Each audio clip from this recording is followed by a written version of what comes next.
Olá, queridos, sejam bem-vindos. Hoje nosso tema é sobre Revolução Verde. Gente, Revolução Verde é um processo que vamos chamar de relativamente novo, sim, tá? Nesse processo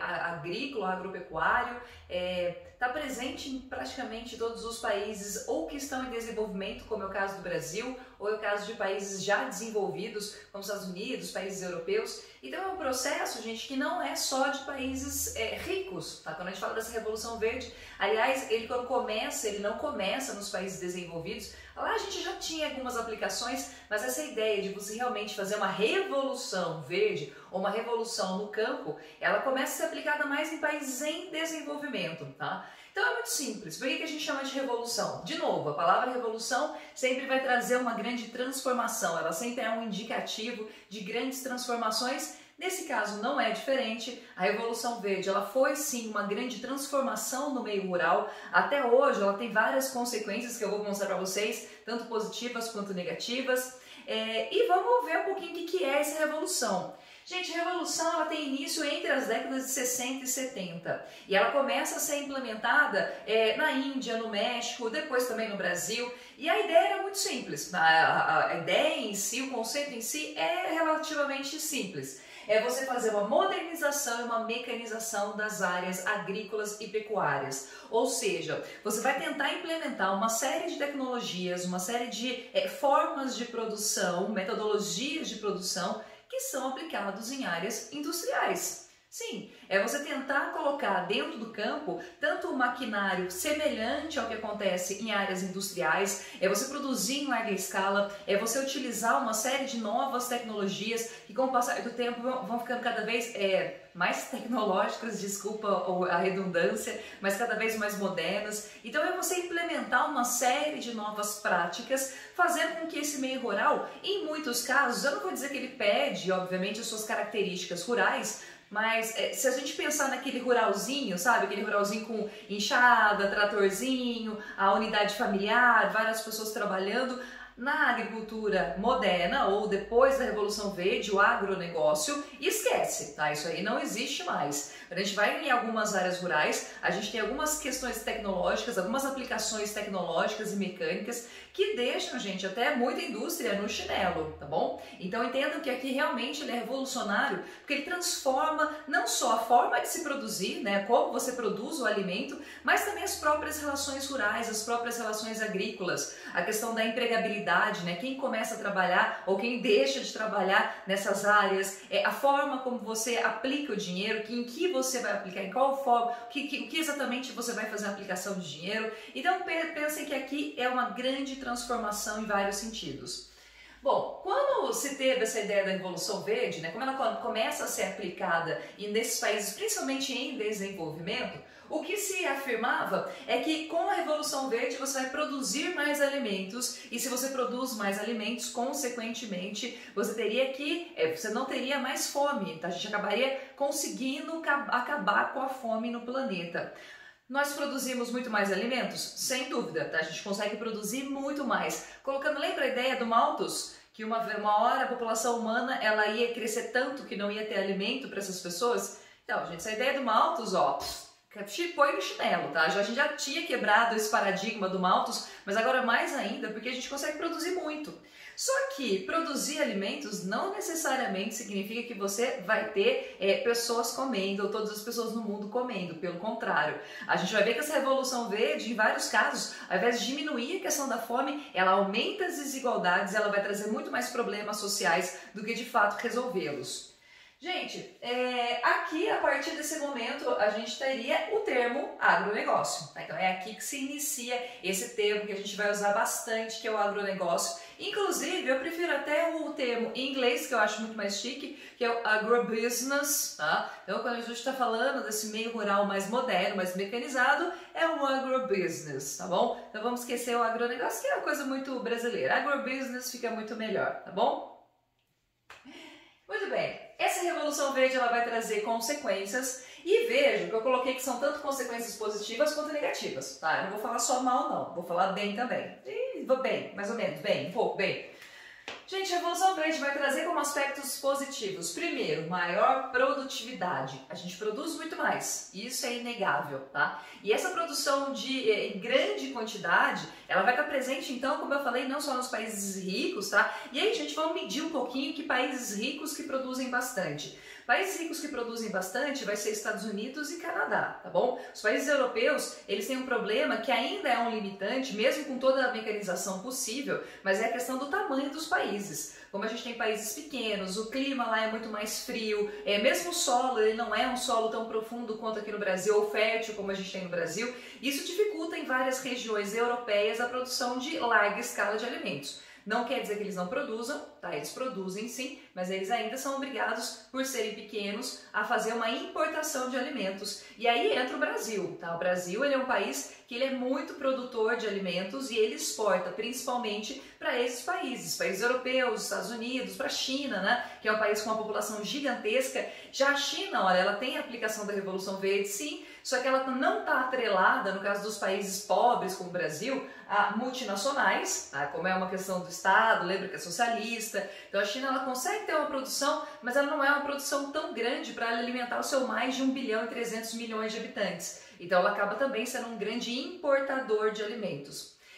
Outros países que produzem bastante é a Índia também é muito produtor, o México, dependendo do lugarzinho, produz bastante também, a Argentina produz bastante, então a gente tem alguns países em desenvolvimento que são muito produtores e aí produzem, tá? Não só para o seu mercado interno, mas também para fazer a exportação. Os Estados Unidos produz muito, tá, gente? Muito, inclusive depois eu vou mostrar, eles têm até um esqueminha de cinturões aí, que faz com que eles sejam grandes produtores mundiais. Outra coisa positiva, gente, é a questão da gente ter novas tecnologias. Então, já foram, continuam sendo desenvolvidas tecnologias para esse meio rural, que são tecnologias incríveis, tá? Lembra que eu falei na semana passada, a gente tem alguns maquinários, gente, que praticamente faz todo o serviço, desde você fazer o arado do solo, colocar a semente, depois que já está tudo já produzido bonitinho, passa recolhendo, passa fazendo a colheita, depois além da colheita tem quase uma embalagem, tá? Não que coloque bonitinho no saquinho, mas deixa pré-beneficiado esse material, então significa que a gente tem certos maquinários e certas tecnologias que realmente são incríveis e a gente tem que tirar o chapéu para isso. Nos últimos anos, nas últimas décadas, também foi desenvolvido sementes, a gente tem algumas sementes que são melhoradas, tá? Algumas sementes que tem algumas modificações, não chega a ser transgênicas e a gente tem de fato as sementes que são transgênicas. Na verdade, gente, atualmente quase não existe mais sementes que se existia lá na década de 50, 60. Todas as sementes que a gente usa no Brasil e praticamente no mundo inteiro são sementes que já têm algum tipo de modificação genética e muitas plantas que são sim transgênicas, tá? Então quando a gente pensa nessa transformação, nessa mecanização e modernização, ela foi tão além que ela conseguiu inclusive fazer modificações genéticas nesse meio biológico. Então a gente teve realmente uma grande transformação nesse aspecto. A gente vai ter uma produção mais flexível em que sentido? Quando eu falo flexível aqui, não é flexível como na indústria. Porque na indústria, quando a gente fala dessa flexibilidade, é porque você consegue produzir várias coisas, tipo assim, um produto para ele ser produzido, partes dele estão em outros locais do mundo, né? Então você tem uma empresa que faz, sei lá, uma parte da câmera do celular, tem uma outra empresa que faz metade da bateria, uma parte da bateria. Então você pega essas partes e depois você vai ter a empresa Samsung ou a Apple, ou sei lá, depois junta tudo e faz o celular. Então flexível porque a empresa ela sempre busca lugares onde ela tem mais vantagens. Então é nesse sentido, você tem flexibilidade nos locais que você produz. No caso da agricultura, quando eu coloquei aqui flexibilidade, eu estou querendo dizer que você consegue produzir certos alimentos que antes eram próprios de algumas estações em outras estações. Então, eu sempre gosto de dar o exemplo do morango. Morango, gente, alguns anos atrás, quando eu era adolescente, nem era tanto tempo assim. Quando a Carol era adolescente, então, né, faz tempo aí, coisa bem antiga. Quando a Carol era adolescente, gente, ela provavelmente só comia morango durante o inverno, tá? Porque ela é uma fruta própria dos períodos mais frios. Inclusive própria também de locais mais frios. E a gente consegue produzir aqui no Brasil em alguns lugares mais altos para imitar essa temperatura um pouquinho mais baixa. Atualmente, vocês conseguem achar morango até mesmo no Natal, tá? A gente às vezes faz sobremesa de morango no Natal. Por quê? Porque a gente consegue usar determinadas tecnologias, determinadas práticas, que você pode sim fazer a produção do morango em outros períodos do ano, que não vão ser só aqueles períodos mais frios, que aqui no Brasil nem tem frio, mas você consegue ter uma produção maior nesse sentido, em um tempo maior, tá? Mesmo a cana-de-açúcar, mesmo o milho. Claro, o produtor, gente, ele vai fazer isso, né? Ele consegue fazer essa produção mais flexível se ele tiver uma palavrinha-chave, tá? Se ele tiver um negocinho ali que é fundamental, que é o quê? Dinheiro, tá bom? Se ele não tiver dinheiro, se ele não tiver um dinheirinho, se ele não conseguir um crédito rural, por exemplo, dificilmente ele consegue investir para fazer essa produção, não só em larga escala, né, mecanizada, bonitinha, mas também desses produtos fora de época, porque realmente é mais difícil. Mas a gente tem, a Revolução Verde trouxe essa possibilidade de você ter mais flexibilização nesse sentido. A gente vai ter, turma, novas empresas que são específicas para isso. E é interessante que a Revolução Verde, ela trouxe meio que uma conexão entre as áreas industriais, entre algumas grandes empresas, algumas grandes multinacionais e com esse setor rural, tá? A gente tem, por exemplo, algumas empresas que antes eram mais especializadas em produtos químicos e farmacêuticos e que se especializou então em produtos químicos voltados para a área rural. Então você tem grandes multinacionais que por si já é uma empresa industrializada, lógico, é uma indústria como a gente conhece nos moldes tradicionais, mas que produz para coisas rurais, agrícolas, pecuárias, então é voltada para esse setor e cria, gente, uma espécie de cadeia de produção, tá? É como se você tivesse uma espécie de sinergia entre essas partes industriais e agropecuárias. Então é realmente uma espécie de cadeia de produção. Essas empresas, gente, algumas delas cresceram bastante, tá? Algumas delas, inclusive, são as maiores do mundo. Talvez vocês não tenham ouvido falar, mas a gente tem a Cargill, que é uma empresa enorme. A gente tem a Bayer. A Bayer, gente, vocês estão mais acostumados com a Bayer na produção de produtos farmacêuticos. Mas a Bayer, ela também é produtora, ela comprou inclusive a Monsanto, que é uma empresa específica para essa área rural, que produz sementes, que produz maquinário, e ela é uma grande corporação, então que ela tem vários braços, e entre esses braços tem todo um setor voltado para a agropecuária ou para o agrobusiness. Bom, essas multinacionais, essas novas empresas, elas cresceram muito, como eu falei, o caso da Bayer, né, que ela vai anexando outras empresas, ela vai fazendo trusted, ela vai fazendo holdings, ela vai incorporando novas empresas e a gente vai ter o grande crescimento dessas multinacionais. Eu coloquei aqui como aspectos positivos, porque se a gente está num mundo capitalista, crescimento de empresa acaba sendo uma coisa positiva. Então, por isso que eu pus.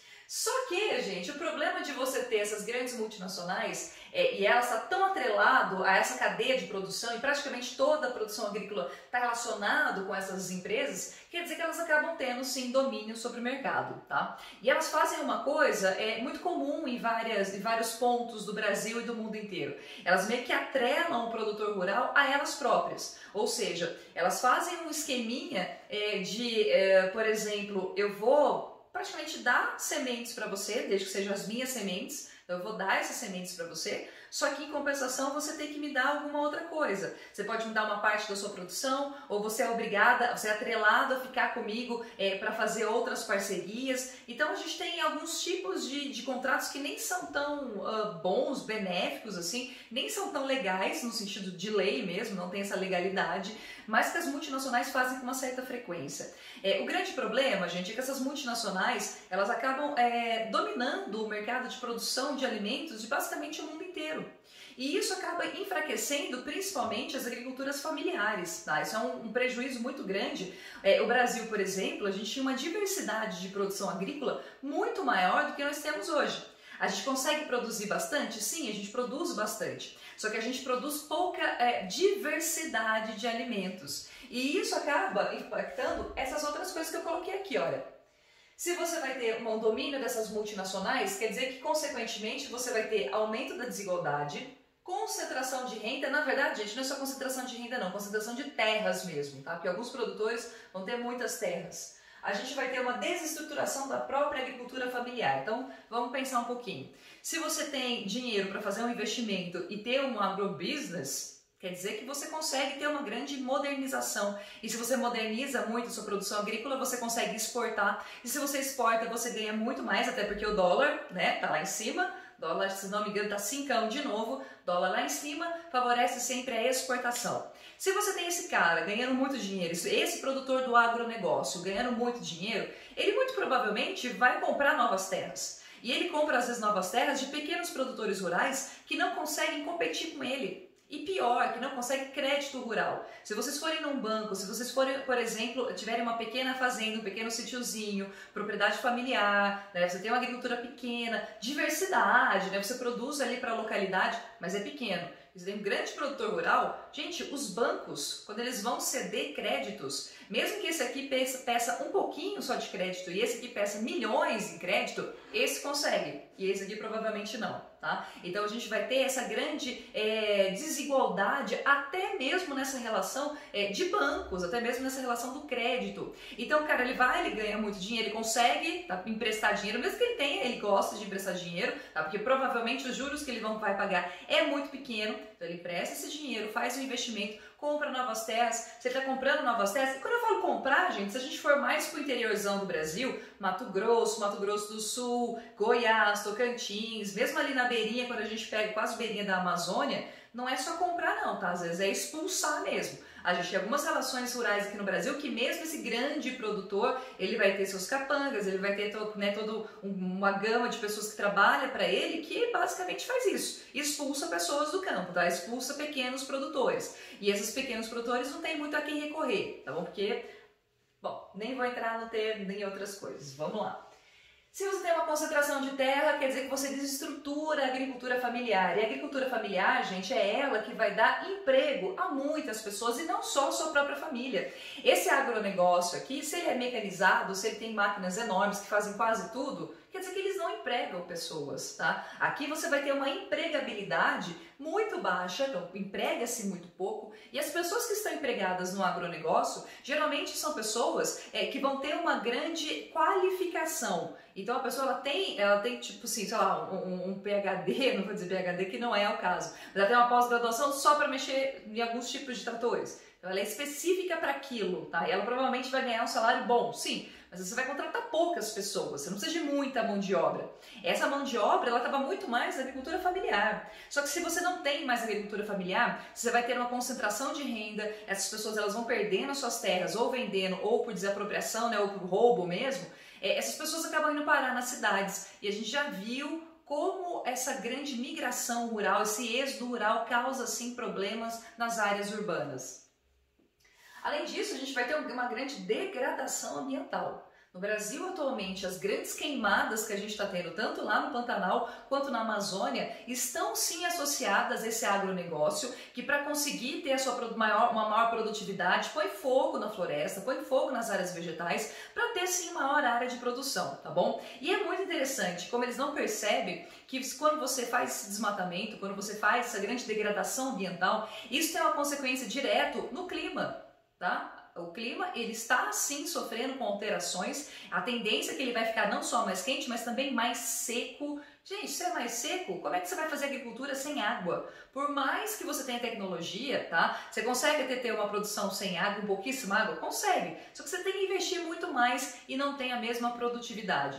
Então é realmente uma burrice gigantesca de alguns dessas pessoas. Claro que não são todos grandes produtores, que isso fique bem claro, tá? Tem algumas pessoas do agronegócio que têm sim uma certa responsabilidade, mas se eu pegar lá no norte do Brasil, gente, a gente tá vendo, tá? É visível aquelas queimadas, muitas delas vão ser, tá acontecendo para ser transformado em pastagens depois.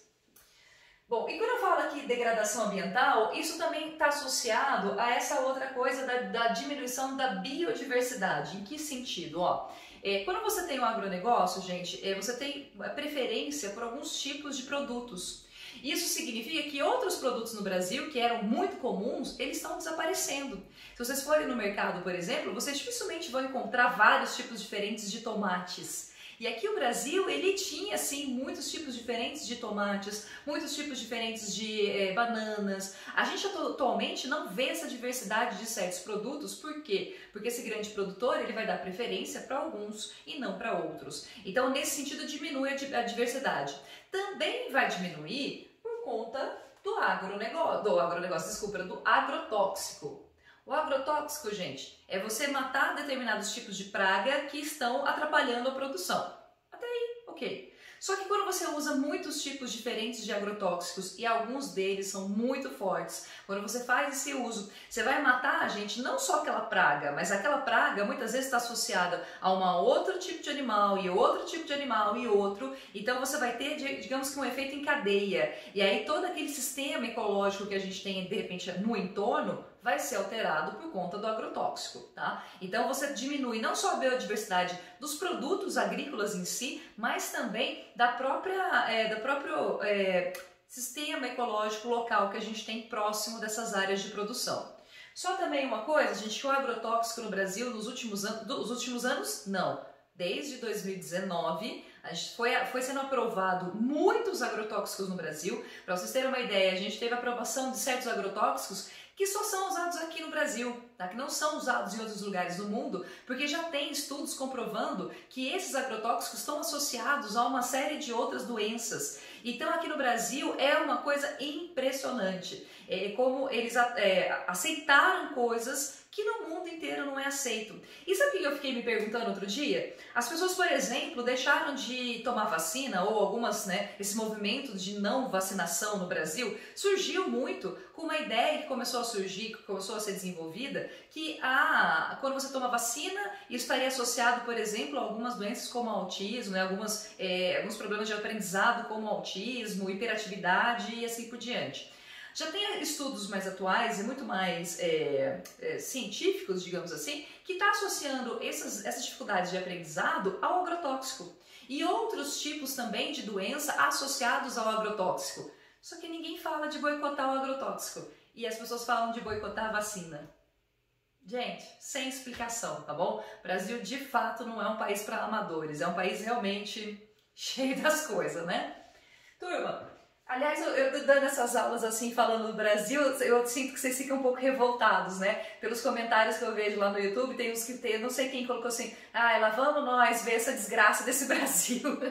Eu sinto realmente que a gente faz isso, mas é isso, né, gente? A gente tem que ver, tá bom? A gente não pode, claro, isso não quer dizer que não vamos deixar de amar o Brasil, amar, né? Vamos amar com crítica, tá bom? Pronto, vamos colocar assim, a gente tem um amorzinho, mas com crítica.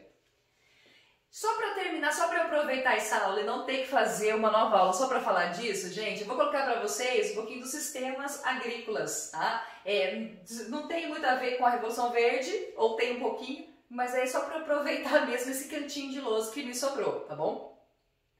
Sistemas agrícolas são as formas como a gente produz, tá? O tipo de produção que você pode fazer. Nós temos uma forma de produção que é bem tradicional, tá? Que se encaixa naquela forma tradicional de produção, que a gente chama de itinerante. Aqui também pode entrar um outro termo, gente, que a gente usa como roça, tá bom? Esse é mais próprio nosso, né? A roça mesmo. Alguns aqui de Artur Nogueira, uns pessoal de Iracemápolis, mesmo o pessoal de Limeira conhece, né? De roça mesmo. Aqui você tradicionalmente tem pouca modernização, pouca mecanização, você vai ter uma produção mais familiar, mais tradicional, tá? Isso aqui, gente, o itinerante ou a roça é muito usado em alguns locais do Brasil, América Latina como um todo, alguns lugares asiáticos, tá? Então é um tipo de produção que ela produz menos, ela é mais rudimentar e muitas vezes apela para alguns tipos de técnicas que também não são muito adequadas, como a própria queimada, tá? Muitos lá no Amazônia, eu falei que muitos grandes produtores fazem queimada, mas muitos pequenos também, ou às vezes nem precisa ser pequeno, tá, gente? Você até pode ter uma grande área rural, né? Uma grande fazenda, vários hectares, só que você pode ter sim uma produção itinerante, tá bom? Uma coisa não interfere a outra. Não é o tamanho da propriedade que indica que você vai ter uma agricultura moderna. Jardinagem, gente. Jardinagem é um tipo de produção que eu não sei se existe no Brasil, para ser bem honesta com vocês, está mais associado a países asiáticos para a produção de arroz. Tem outras produções também, mas é principalmente produção de arroz. E aqui ela é utilizada em terrenos que são mais montanhosos. Então, áreas que às vezes são muito altas, né, que tem um terreno muito mais acidentado, eles usam esse tipo de produção em jardinagem, tá? Provavelmente vocês viram que agora eu consigo colocar imagens, né? Eu tô muito chique na minha edição de vídeos, então vai aparecer aí com certeza uma imagem da jardinagem. Cinturões, gente, essa palavra cinturão tá muito mais usada lá para os Estados Unidos, tá bom? Lá nos Estados Unidos eles usam o termo belt, que é cinturão em inglês, né? Então você tem os grandes belts americanos, ou cinturões americanos, em que você só produz um tipo de coisa. Então são grandes áreas, tá, com várias fazendas ou com algumas fazendas e que só produzem uma coisa. Então esses grandes cinturões agrícolas lá nos Estados Unidos é muito comum. Você tem cinturões, por exemplo, só de trigo, cinturões só de algodão, cinturão da vaca, né, da produção de leite. Então você tem cinturões nos Estados Unidos ou grandes áreas onde os produtores presentes nessas áreas só produzem um tipo de produto. No Brasil a gente pode dizer que está se tendo sim a formação de alguns cinturões. São Paulo, por exemplo, se vocês forem mais para o interior, dependendo do caminho que vocês seguem, gente, vocês vão ver cana, tá bom? Cana. Então a gente pode dizer sim que é quase um cinturão da cana aqui no Brasil. Ou se eu for lá para Mato Grosso do Sul, eu tenho grandes áreas que é só produção de soja. Então sim, a gente até pode chamar de cinturão da soja. Mas como eu falei, cinturão está mais associado aos belts americanos. E por último a plantation. Gente, a diferença da plantation para os cinturões é muito pequena, tá? O que eu poderia apontar como diferença é que os plantations é praticamente só exclusivo para exportação, raramente você faz um plantation para importação, e que no plantation você pode muitas vezes não usar tecnologia, tá? Os cinturões sim, os cinturões você já usa muita mecanização, muito certamente você vai ter grandes mecanizações, mas aqui não, tá? Aqui vai ser menos comum o uso dessas práticas agrícolas mais modernas. O cinturão pode ser voltado também para exportação, tá? Não é só, mas também para o mercado interno, mas enfim, grande diferença está no uso das tecnologias. Só, já que a gente está nessa semana, e aí calhou, justo nessa semana eu estou falando de agricultura, vocês viram quanto está custando o arroz? Gente, o arroz no Brasil, ele está custando o olho da cara por vários motivos, mas entre eles está justamente essa questão desses grandes produtores, do agronegócio principalmente, voltar a sua produção para exportação. E por que ele volta para a exportação? Porque assim ele ganha mais dinheiro, tá? Ele ganha mais dinheiro porque ele vai vender, como você está exportando, então você vende em dólar, você ganhando em dólar, você vai ganhar muito mais do que se você estivesse vendendo para o mercado interno. Significa que eles deixam uma porção muito pequena para o mercado interno e ao mesmo tempo no Brasil você tem um dólar alto, né? Essa vocação mais para exportação e ao mesmo tempo casou da gente ter muito mais consumo, a gente está tendo atualmente muito mais consumo. Vocês, por exemplo, em casa, eu sei que alguns de vocês comem, né? Você vai no bandejão, meu, aquele prato, né? De comida, aquela coisa que bate forte, sabe? Pedreirão, que eu sei, alguns de vocês, eu sei que é tudo super pedreirão. Vocês comem muito arroz. Então, ao mesmo tempo, a gente aumenta a demanda interna, quer dizer, a gente está consumindo mais produtos dentro de casa, né? A gente está ficando mais em casa, você come muito mais. Só que os produtores, então, eles voltam para o mercado interno só uma pequena parcela da produção, porque grande parcela da produção vai ser voltado para a exportação. Claro que associado a isso tem algumas políticas aí totalmente inadequadas para essa produção agrícola, tá? O governo federal brasileiro ele tinha sim que fazer determinados tipos de acordo, inclusive com os próprios produtores, para que esse tipo de coisa não acontecesse no Brasil. Acontece com mais frequência com álcool, sabe o álcool que a gente põe, o etanol que a gente põe nos carros? Às vezes ele está com um valor muito alto porque os produtores fazem a mesma coisa. Ao invés de produzir o etanol, eles preferem produzir açúcar, né, o açúcar refinado, para exportação. E exporta bastante para a Índia e para alguns outros países asiáticos. Então, né, ao mesmo tempo, os produtores eles vão sempre preferir ganhar mais dinheiro do que, de fato, olhar para o mercado interno. Daí, você vai condenar, né? Se o seu filho falar alguma coisa, vocês já vão falar o quê? Comunista, socialista de iPhone, nem iPhone eu tenho Samsung, tá bom? Eu jogo na cara, eu vou falando a real. Então, nem vou falar nada, pra vocês já não me chamar de comunista, certo? Amores, é isso a aula de hoje, espero que vocês tenham gostado. Beijo pra vocês. Se tiver alguma dúvida, comentários, Classroom, estou à disposição de vocês, tá bom? Beijo e até semana que vem. Ou não, não sei. Tchau, tchau.